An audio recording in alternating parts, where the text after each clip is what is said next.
know, guys and girls, ladies and gentlemen, we have another hump day early on here. Mound visit with one of my friends, longtime friends from back in the day when I first got drafted, the San Francisco Giants.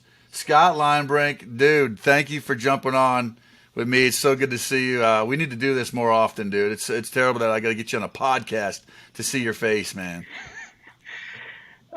Grill, first of all, great to see you too, bud. I know exactly, though, the pace of life, it gets so busy. I personally lead a podcast myself, too, so those are some of the best conversations when you can just dial up people that you hadn't talked to in 5, 10 years, and you just pick up right where you left off, and I know that's what we do every time I see you.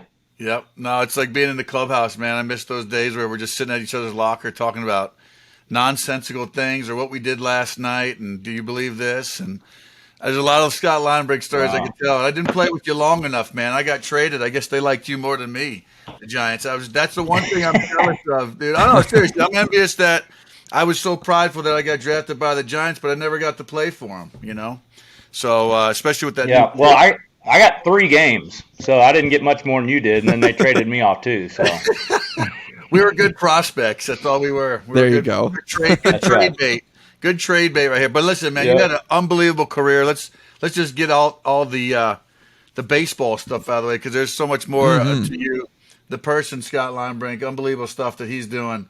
But Scott Linebrink was the one of the top picks with me. We hooked up. We synced up in Shreveport, Louisiana, man, of all places. We started our career down in the hot hell of that temperature. But this guy, being from Texas, I know you know what hot is, but that was even hotter. I felt like the humidity in Louisiana. It was a different kind of hot for sure. The humidity too. It's funny. I literally just got off the phone with Lance Berkman. He's one of my best buds that I keep in touch with, and we were literally just talking about the Texas League days. And I think about, and I'm sorry for you listeners that might live in this region, but when we think about Jackson, Mississippi, and Tulsa, Oklahoma, and Little Rock, Arkansas, and Shreveport, Louisiana, these were just hot, nasty places that, you live in the minor league life too, so it's not real glorifying, not glamorous anyway. But yeah. Don't forget El Paso, beautiful El Paso, Texas. Yeah. Well, now that's Texas, so I can't bag on Texas. All right. It's got to be other state. That's right. Still hot. But what the road trips that we took, I was skinny enough. You remember how skinny my ass was. I used to sleep up in the little luggage compartments in the bus because it was so hard to get comfortable. And if you were a rookie, no matter if Scott and I were high picks, and we still had to double up in the front of the bus, and some of the salty vets got their own seat. Which, you sitting there talking about 17-hour bus rides, right? You'd watch the sun come up after a game, nauseating. Yeah. And I remember you crawling up in the upper cabins up there, and I remember I tried it one time, and I got claustrophobic. I woke up in the middle of a bad dream and was punching, trying to get out of there. So I'm like, the heck with this, and I think we stopped at a gas station, truck stop, and I bought an air mattress, and I said I'm gonna use the air mattress, and then either somebody popped it or it went flat in the middle of the night, and somebody's dip cup had spilled all over me, and I was just like, this is terrible. Minor league glorious. See, people that don't realize they have aspirations to be, playing professional baseball, but once they get to the minor leagues, they're like, what is going on here? Yeah. What happened? I tell people all the time, I'm like, if they're going into pro ball, I say, do not write a book about your big league career. We all know what that's all about. You got to write the book about the minor league career because that's where the stories are. Oh. The Bull Durham stories. And I got plenty of them here. Like I said, I'm glad you brought up your raft. I remember when you came out with that pool float down the middle of the aisle, and I was like, this guy. We were all clowns and just trying to figure out a way to get through it, Yeah, it's amazing. I want to ask you, Scott, because it's an interesting question to ask anyone who's played at the big league level. But and some people have different stories, but I think everyone's is unique in their own way. But when you finally get that call to the major leagues after enduring everything that you did and everything that you guys have just mentioned in the minor leagues, what was that moment like for you? And do you have a fun story to share about your call to the show? Yeah, I'd love to share that. First of all, when I first got the call, I thought they had the wrong guy. I'm like, no, you're not talking about me. It can't possibly be. I had endured 2 years in Double A, had an injury in there, kind of had some diminished skills that I was fighting my way back, didn't have the velocity, and I went to my first big league camp after those 2 years in spring training, and then went to Triple A. So in my mind, it's like, man, it took me 2 years to get out of Double A. It's going to take a little bit to get out of Triple A. 2 weeks into the season, they called me up. I'm like, whoa. I don't think I'm ready for this. So, in one, it's like you want to say all your dreams came true, but in the other hand, like you're immediately scared to death. Wow. Because it's like, I mean, I don't know that I'm ready for what's about to hit, and I don't know that anybody ever is. You got to go, and it's baptism by fire. But man, I still remember running out onto that field at Pac Bell Park. I don't even know if that's what it's called now, AT&T, whatever, the one in San Francisco. And it was brand new. That was the first year of its existence. We had new unis. Like it felt like, man, I'm part of this like long tenured history of an organization with all of this great players like Willie Mays, and I'm Barry Bonds' teammate. I was gonna say, yeah. And I'm running out onto the field, and I literally can't feel my feet hitting the ground. And everything was moving so fast. I got out there, and I tell young kids this all the time. I'm like, this is why you practice, because I had done what I was about to do thousands of times, and I needed it because when I got out there, my head was swimming, going so many different directions. I didn't know what I was doing, and it was like having an out-of-body experience. My body literally took over in that moment and did what it was trained to do, and it was almost like I was an observer seeing myself do this, and somehow I got 3 outs and got out of it. But I remember coming off the field going, oh my gosh, I'm glad that's over. I hope I never have to do it again.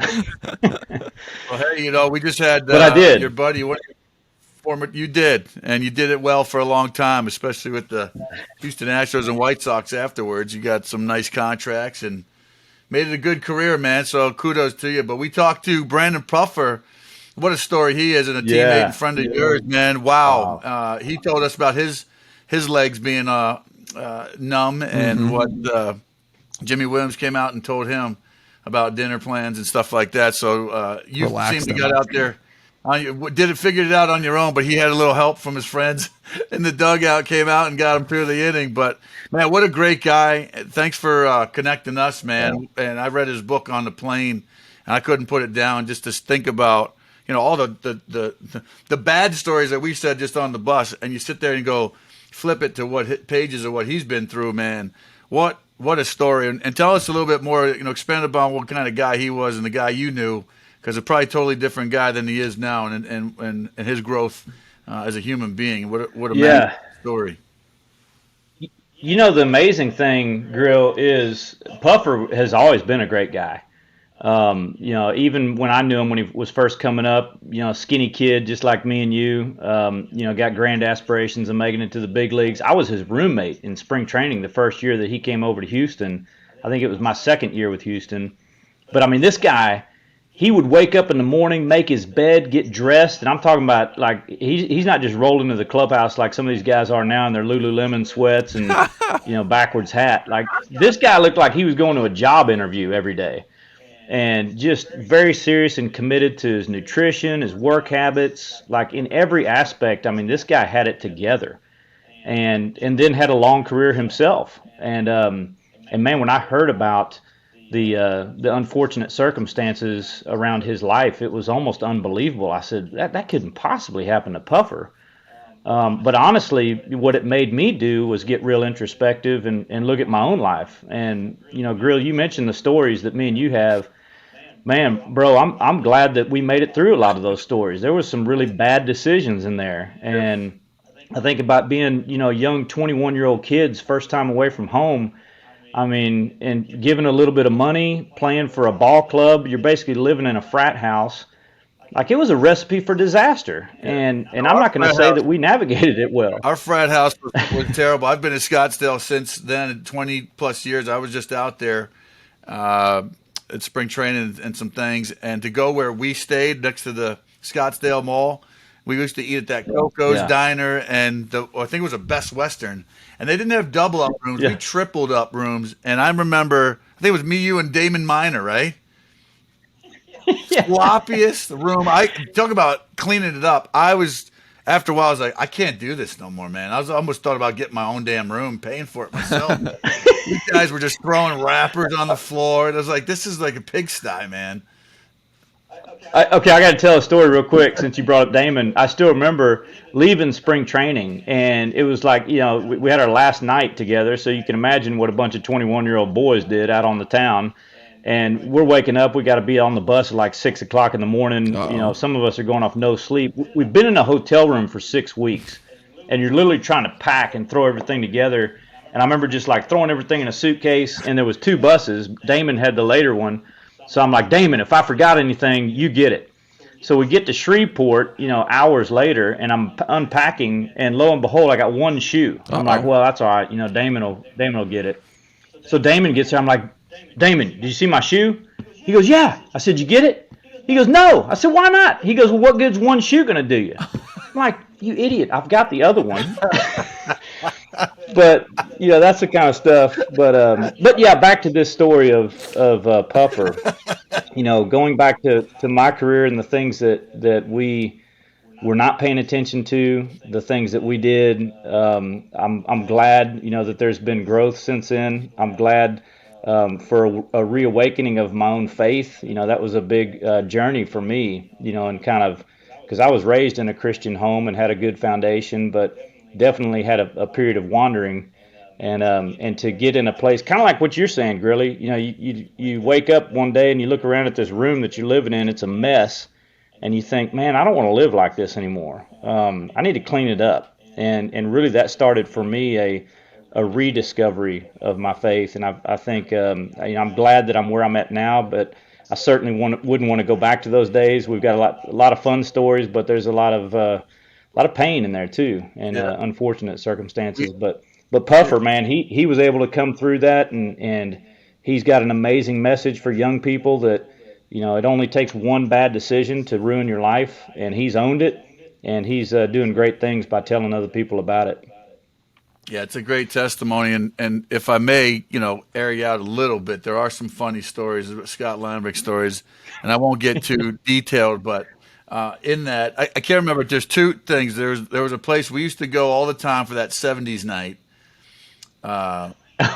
It was in Cajun House. No. It was the one that was the indoor. It was like you were outside, but we were inside. It was like you're on the street. They redid it. I forget the name of it. Cajun House? House? Is that what you just said? I thought that's what it was. Yeah, the Cajun House. You're right. Maybe it's You're something right. different. No, it's called the Cajun House, and they always had a 70s band, and we would every time we'd go, and you and I would go out after to just we had to get ready for the next morning, which it already was morning. Our breakfast was the taco truck. I think we just crushed tacos outside. Ooh. Yeah, and that was one thing, and that I remember good old times, and like I said, being young and having energy to go. We're only getting 2 hours of sleep, and we're going to go out in the Arizona sun and get ready for spring training. Yeah. We did that, go. As well as another one I remember, Scott Linebrink, young guy who the former self, besides driving the bullhorns on front of your car, we went out to spring training, and this guy showed up. He's like, "Yeah, come to Austin, right?" I go to Austin before we drive out to Arizona, and this guy's got a Boss Hog vehicle, yellow Cadillac, was it? That's right. Yeah, 1983 Coupe de Ville. Oh, there you go. And this thing's got a long Texas Longhorns, like literally bullhorns. He mounted on the front of his grill, dude. And we're rolling into spring training. I'm like, these veterans are going to be like, who are these assholes rolling in here? Thinking, he's got a CB radio. I'm like, what is going on, dude? All right, let's go. I know I always had a good time and laughs that we kid around about.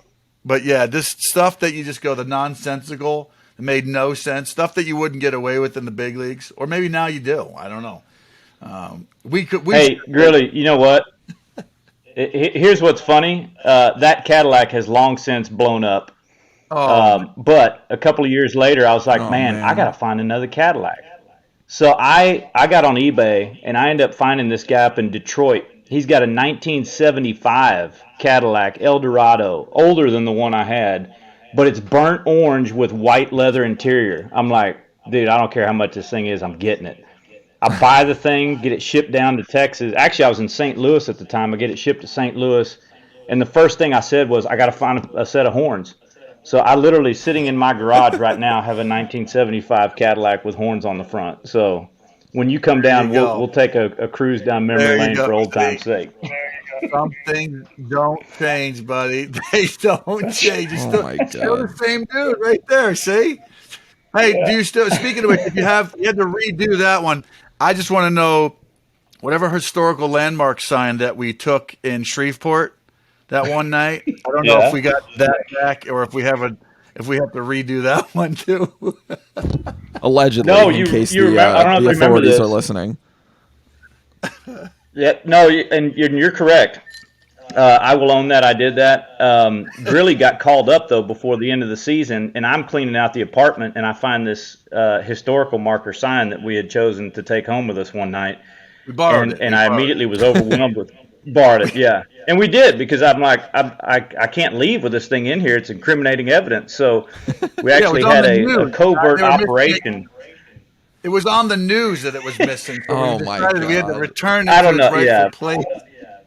I that think may or may that's not what be I true, remember. but we actually designed this covert operation to go back in the middle of the night and return it. Now, you got to be good to steal a sign, but you got to be even better to return it. So we got it back to its original place. We Wow. borrowed it, like you I said. love We it. borrowed it. This is fantastic stuff. I want to ask you, Scott, too, because going back to your baseball career, we can get to your rap sheet in a second with more who knows, maybe there's more sign stealing, I don't know, but we I want to ask because I see the jersey behind you, Nolan Ryan, and Grilli talks about, I mean, he's got Yeah. the picture of the bloody lip and that iconic picture. I mean, he's, for those that haven't taken a dive into his career, I think he's, in my opinion, the best pitcher of all time. But who were some of your inspirations growing up? I mean, I really had his dad and Nolan Ryan. Obviously, he mentions him all the time as well. But who were some of your inspirations growing up? And then kind of, piggybacking off of that, and you can answer this later if you want, but, once you got to the major leagues, once you made it to professional baseball, who were some of those guys that you maybe rubbed elbows with that helped your career or, gave you some nuggets of wisdom that you've held on to this day? Yeah. Yeah, great question. I feel like the baseball career, now that we look back on it, I'm 12 years removed. And I think about the things that really matter. It's the relationships, Yeah. the guys that you met in the game, the guys that you were fortunate enough that I never thought I'd get to meet, like Nolan Ryan, who was my childhood hero. Wow. He actually lives here in Georgetown, right down the road from me. So, huge fan of his still to this day, just the way that he went about the game. He was one of those quiet guys, but just, let his talking with the game, let his game speak. Another guy was Ryan Sandberg. Ryan Sandberg, I still remember having this poster in my room, and it was "Speak softly and carry a big stick," and that was Sandberg too. He was the same kind of guy, just quiet, humble, went out there, played the game hard every day. So those were kind of the guys that I looked up to in the way that I wanted to play my game too. I was always a guy that took the ball. I'm not going to be a guy that says, "Man, I need a day." Might have done that a few times when it was just ridiculous. You've been up thrown 2 innings 3 days in a row. Boy. But I always wanted to be ready whenever the call came. But you talk about the guys that I played with, and the Giants. Really, that was an amazing clubhouse when you think of just the veterans that were in that room. I mean, guys like Barry Bonds and Jeff Kent, Rob Nen. Well, you were in my first. We Just were in our first guys that. big league camp together, weren't we? That was '99, right? That's right. And we saw Kent and Bond square off, and we were kind of like in the opposite corner of the clubhouse. And obviously, That's right. the atypical steroid era. Here's our skinny asses rolling in, and we're getting yelled at for using the weight room. I'm like, I'm sorry, we don't have backpacks with Yeah. paraphernalia in it, but we're trying to get there. We're going to hit the spread table for sure, because we haven't eaten like this in a long time. They were just feeding us hot soup in Arizona. Yeah, exactly. Ouch. Yeah. We should grab the sleeves of crackers, right? Here's again top picks, top tier picks, first round picks right here, and we're eating soup in outdoors in Scottsdale, Arizona, to try to recover from being out all night and and just replenishing for a beautiful lunch. Yeah, that was what we did. But no, that spring training, being in that big league clubhouse was quite interesting. And we were lucky enough to say that Willie Mays was in there with us. And I remember sitting at the table and just being a fly and a sponge, just kind of going, holy shit, we are sitting here with legends, and listening to Barry Bonds and all these guys just talk. And yeah, pretty cool stuff. I don't know. That was my memory of that first big league camp. Liner, how about you? Yeah, absolutely. A lot of guys, that I just wanted to sit and learn from. Guys like Alan Embry, they've been in the big leagues for several years, and then going over to Houston. I mean, guys like Billy Wagner, Jeff Bagwell, Craig Biggio. I mean, these were guys that I grew up watching, and now I'm teammates with them. Matter of fact, my dad was able to dig up an old photo of me, 10-year-old kid, and Biggio's a rookie. And I'm on the field, for Fuji Film Day, taking a picture with him. Wow. Now I'm wearing the same uniform as him. We got Going over to the Padres. Yeah, I don't know where that picture is. I would love to find it, but yeah, certainly learned a lot from those guys. And Trevor Hoffman with the Padres taught me so much. Did you play with Greg the Maddux list goes on. at all with the Padres? I think he might have been there for like 1 year while you were there. That's right. He was. That was my last year with the Padres. He came over, and man, it was funny. You bring up Greg Maddux, and we've talked about Barry. Yeah. I heard the same thing from both of those guys, and Okay. this is how I knew it was true. Both of those guys had said in some way, shape, or form, you have to figure out how to slow the game down. The game moves at such an incredible rate, and you can. That's why when you first get up there, everything seems like it's spinning. It's moving so fast because you're looking everywhere. But what you've got to be able to do is take all of the distractions and put all those aside and focus on the one thing that you need to focus on, which is hitting the plate, repeating a pitch, doing the things mechanically that we've done time and time again. But, really the tempo of things they have a tendency of speeding up, and, the roar of the crowd and everything, you can just feel the excitement start to build as you get into these situations like bases loaded with nobody out. And my human nature is to just want to try to match that. So I try to speed up to get to that same level. And both Barry and Maddux both said, no, you got to slow things down. You got to bring it down. You got to step off the back of the mound, just take a deep breath and go, hey, here we go. I know exactly what I need to do right here. I'm calm. I'm collected. I've done this before. Here we go. Well, I don't know if you can do that anymore with the 30 seconds. I was just gonna ask Scott.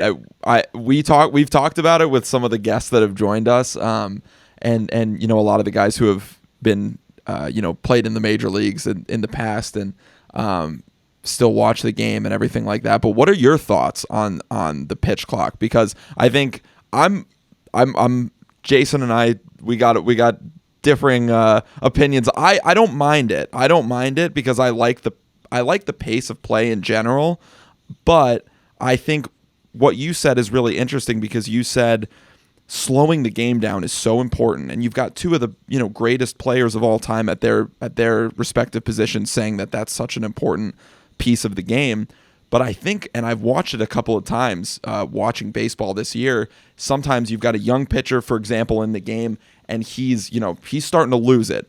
But when you've got that pitch clock, you don't have any time to slow the game down and step off the rubber and just collect yourself, take a deep breath in between pitches. It seems like that's the part of it that I don't like. And I want to ask you, what are your thoughts on that whole ordeal? Yeah, I don't like, anytime you're taking a game that's been around for 140 years and saying we're going to make it better with some new rules, like that just sounds bad. I don't like necessarily the game clock. But I think it has helped speed up the game. I wish some guys were just, naturally better in tune with the tempo. There are some ridiculous. good grief, how long did we have to spend sitting and watching Nomar Garciaparra, redo his batting gloves 5 times Right. and then, do his little toe tap thing and his whole thing? Like, get in the box, man. You're wearing me out. And I guess I should go back and explain, it's not so much the amount of time that you spend like gathering yourself. It's Yeah. just literally that deep breath, and it doesn't have to take more Yeah. than a couple of seconds, but it's more of a frame of mind. Like, I don't need to speed up or do anything more, put gas on the fire. I just need to go and relax and Yeah. be back into who I know I am and what I can do, and just trust that.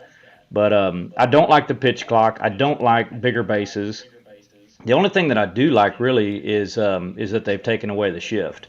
I love Because that. man, if I Yeah. had runners on, if I had bases loaded and one out, and I make a pitch and get a ground ball to the shortstop, and I look up and he's playing behind second base because he wants to catch a line drive up the middle that should be a hit anyway. I mean, I obviously made a bad pitch if a guy whistles one up the middle. I don't need him to catch that ball. I need him to catch the ball when I made a good pitch. Yeah. That he hit it right where he's supposed to for an inning-ending double play. I think I'd lose Right. my mind if I got that outcome and wasn't able to get the double play. So you got some seasoned salty vets now that we're 25 years removed from the game. The brand of baseball that we grew up on was taught to us and handed, was made better by the guys that influenced us. And Lonnie, you named a few, but to that point, I'm wearing my Buccos gear because I'm a fan now. Got to play for them, but Yeah. we're getting this nice resurgence. Big series tonight between the Tampa Bay Rays and the Pittsburgh Pirates. So maybe just a postseason preview, That's right. at least for this part of the season. Best teams in the game right now. Yeah, but to rush a guy, not just for pitchers, Drew Maggi, this guy's waited Oh, don't 13 even. seasons to get in the batter's box after 4,500 at bats, and the umpire rings him up on strike two because he's taking that deep breath. And a key moment in his career, forget the game, rings him up on strike two, and I'm like, but it worked out for him. He kind of got his breath. He wound up getting 2 hits. They sent him back down to Double-A, but I have no doubt that he's proven himself that he can handle himself and is worthy of a couple more ABs and hopefully getting a few years and some pension time under his belt. But yeah, to that point, man, the only base they didn't increase, Liney, was home plate. They made the bases bigger, but they didn't do the fourth one. They didn't make that bigger. Why? Yeah, why not make it 20 inches wide? It'd be a whole lot easier to throw strikes. It's funny because I was thinking that same sort of thing when you mentioned Maggi. And I don't know I'm sure you saw this, Scott, but when Kutch came back to Pittsburgh at the beginning of this year, he got that huge standing ovation. And I thought it was awesome that the umpires gave the crowd time to cheer him on. They gave Kutch time to, collect his thought. I mean, he was clearly emotional, as you would be, coming back to the city. And it was interesting to see the difference between, the umpire having feel for the moment and then kind of not having feel in a different spot. I mean, they did the same thing with Cody Bellinger came back to Los Angeles and they banged him on the first pitch for the pitch clock violation. I think I would have got kicked out. I think I would have lost it. Like, the at bat would have been over before it started because I think I would have been yelling at the umpire. Lost my shit right there. Yeah. No, you're absolutely right, though, Casey. You got to have a feel for the game, and that's what, just the intuitive instincts that, we learned from playing for years and years, and this is how you should play the game. These are the things that maybe the metrics don't tell us. And so, there's a big battle going on. Is it old school? Is it new school? Right. And I'm of the opinion that there's a place for both, but, let's don't throw the baby out with the bathwater. There's guys that have been in the game for 40, 50 years. They know what they're talking about. And the new age guys, the Harvard guys that are, working all the numbers, that has a place too. But it's not either or, it's both and. Let's put them together and let's keep great the game that always has been great. That's a greght point. I want to ask both of you guys too, because we get questions from our listeners about this, and especially something that happened a couple weeks ago with a future Hall of Fame pitcher in Max Scherzer, who got ejected from a game for excessive pine tar. Not pine tar, it was rosin rather. And obviously the whole situation was weird with them having him wash it off with alcohol in front of an official, whatever it may be. But I want to ask you guys what your opinions on this are, because I think a lot of people understand, and a lot of former players who have played the game, things that I've heard, pine tar, rosin, they don't really make that much of a difference in terms of the spin rate, which is what people are worried about. It's that whole thing with spider tack and, engineering different substances to give you that sort of edge. But as pitchers yourselves, and you don't have to throw either of yourselves under the bus, don't worry, but were those, when you talk about pine tar, you talk about rosin, getting a little bit of just that extra grip when you need it. If it's, you talked about playing in Scottsdale, Arizona. I'm sure you were sweating bullets out there, and it's something that you need. But what is that? What do you think of when you see now the game starting to get policed at a level where substances that have been legal and that are provided from Major League Baseball are now getting future Hall of Famers banged from a game? You want me to go? I think it's. Yeah, go ahead. I was just going to say, first of all, it's a legal substance. Right. I think that they're making drama. Just even the 30-second clock. When they make these changes, it's always a subject matter instead of the beauty of the game, and they keep changing things and altering things. Should pitchers be allowed to have grip? Absolutely. Just no different than the hitters can. Gymnast. I don't know if you want to see a gymnast on the high bars with no grip. That's going to be a terrible event to witness when you see somebody turn into a paraplegic, quadriplegic without any grip. I don't see why a pitcher, and these guys are throwing upwards of 100 miles an hour nowadays. I don't think any hitter wants to stand in there if they like their teeth or, having a concussion, because these guys are dropping. And I think some of it is because some of these guys are so scared to use anything. I don't care what it is. You got to have a grip on the baseball. You have to. And especially in the drier climates where they do rub them up with that Mississippi mud, it turns into chalk and powder. So you don't really have a grip. It feels like you're throwing a billiard ball some days out there. And, these balls are tighter. The seams are smaller. They've manipulated the baseball. And that's why you're seeing first quarter NFL scores, I think, in this game. Yeah, and that's a great point, Grill. They already put a foreign substance on the baseball before you even get it, Mississippi mud. Sure. So, you're putting something on the ball. Exactly what you said. I'll agree with that, Grill, that the hitters definitely want us to have a grip on the ball. I threw a split finger, really a fork ball. That thing, it was barely hanging on to my hand when I let it go. And so, that thing, if I don't have any grip, that's going halfway up the backstop. I got no idea where it's going. To the Max Scherzer thing, only Max knows what he had on his hands. Right. He claims, he was pretty adamant about the fact that he had only rosin and sweat. And, I have experienced that myself. I don't know how many people have gone out there on a 95-degree day in hot humidity and just loaded up your hand with rosin and thrown a baseball time and time again. Your hand will look like it's got black bubble gum all over it. You will be able to take a baseball and stick it on there and hold it like this, and it'll stick to it. So, I totally believe that very well could have been exactly what Max had on his hand. From a scientific standpoint, like, you're going to throw a guy out of the game, give him a 10-game suspension, and you haven't even really gotten into anything scientific about what actually is on his hand. That was one umpire's judgment by feeling it. I don't want to get pulled over and have a guy look at a cup in my console and go, "I'm taking you into jail for drunk driving." Well, how can you prove that what's in there is alcohol unless you test it? So, until you test somebody's hand, you really don't know what's on it. And I don't think we should be messing with these guys' paychecks and reputation based on, what you think might be on there. But like I said, I think some of these guys are drawing attention to the dramatics of this, called attention to themselves. And I know not all umpires, but there are some umpires who can make it about them. Sad to say, they are part of the game, but people are coming to be entertained by the players, and I think the players have that right to go out and perform their best when their contracts are people make a big deal about how much they're getting paid. Well, they're trying to own up to that. They're trying to give their team the best chance to win and be accountable for what they've done all week and to give the best performance possible for the fans. So I think that being said, it's kind of forgotten.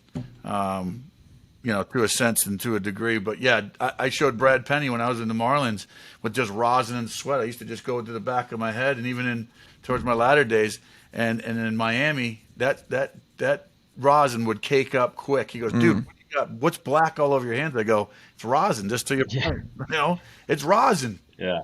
It's rosin. Dirt mixed with rosin and sweat can make your hand dirty. Just like when you stick your hand in the dirt going digging for earthworms, it'll get dirty.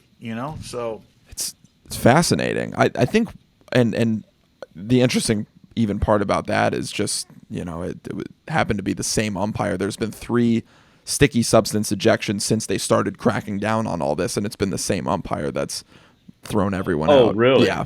Wow. Yeah. Well, you know what they should do is an Instagram live and go, here you go, I'm live. Here's my rosin. Here's my sweat or water. And watch this. Watch what I can do, everybody.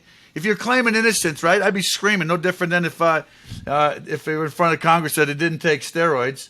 Just, the guys that admitted that, hey, I took steroids, and the guys that didn't, there was a whole difference in that. So I would be saying, yes, I use rosin. I mix it with this. And here it is. So if you want to see what I use, here you go. I think you'll be forgiven quicker.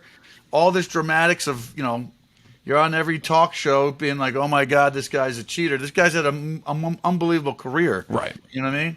Yeah, it's just tough. You don't want to ruin that reputation on something like that. But yeah, but Scott, I want to ask you too to go back to your career, looking at your time with the Astros and the Padres, and then later on with a brief stint with the Brewers and the White Sox and the Braves. I mean, a 12-year major league career it's incredible, and I think you always talk about to people like, oh, what was it like to play in the major leagues for the first time? But I've always been curious to ask, what was it like for you to kind of more or less like smell the roses and be like, you know what, I'm in the major leagues, for the bet, now for this is going to be my career for the next decade. What was it like, or did you ever fully, were you ever fully able to kind of realize like, yeah, this is going to be my career. I'm here in the big leagues to stay. I would say this. I mean, as time went on and, different circumstances related to your performance or what you've done, your contract situation, some of that gives you a little bit more security. But I was a guy that was always scared to death to get comfortable for even a minute. Wow. I thought, man, if I think that I belong here, I deserve this spot, then I'm going to let my guard down. I'm not going to work as hard. I'm not going to feel like somebody's trying to steal food off of my plate. I mean, I'm out there to protect that every night. So, I never wanted to get complacent or apathetic for my work ethic and my, kind of routine that I had established for myself. And here's the thing too, and Grill, you can attest to this. You pitched, I think just about till you were 40. So I quit when I was 35. But you think about, a lot of the success for us came in our late 20s and early 30s. And then once you start getting 32, 33, 34, I mean, it's a different body that you're dealing with. And I felt like that, really was where I learned how to work and how to be diligent about getting ready for a season, staying in shape and doing all the little things every single day. And, after a while, it kind of gets exhausting. I mean, you think about coming to the yard and all the work that you do to prep and get ready to go out there and face 3, 4, 5 hitters sometimes, maybe less, maybe more. But, I mean, you're out there hopefully for about 10 minutes. And I think, man, I just put in hours of work to get ready. And now after I pitch, I'm going to go in and put another, amount of hours just to, detoxify my body, get on treadmill and run it out, ice my arm, do all my weights, all of the things that we make sure and we do so we can be ready the next night. And it's like, this is a lot of work just for a few minutes. So a lot of people don't see that behind the scenes stuff, but it was definitely something that I felt like if I skimped on any of it, I was going to put myself in jeopardy of losing a spot. And no, I never wanted to get comfortable, but also to your point, there were moments where I had to just stop and look around and take a deep breath, take it all in and go, man, this is amazing that I get to do this job. And I never wanted to take that for granted or not appreciate some of those moments. That's awesome. Yeah. I mean, especially, coming from, I have watched and been a baseball fan my whole life. So it's just, this has been just an experience to be able to talk to, so many people who have had, long careers and even shorter careers it's just incredible. You're part of that. Grilli always talks about it. You're part of that fraternity of people who have played in, put on a major league uniform and stepped on a major league diamond. It's awesome. So, but I do want to ask you, as we're on this podcast here and, to kind of close out, you've got a podcast yourself and, it's incredible. You don't only just talk to baseball players, but, you've got hockey players, former sports broadcasters, NFL players. What made you want to continue doing that, talking to other athletes, people in the business, and how have you liked that? Yeah, it's funny how that all started. It was a product of COVID.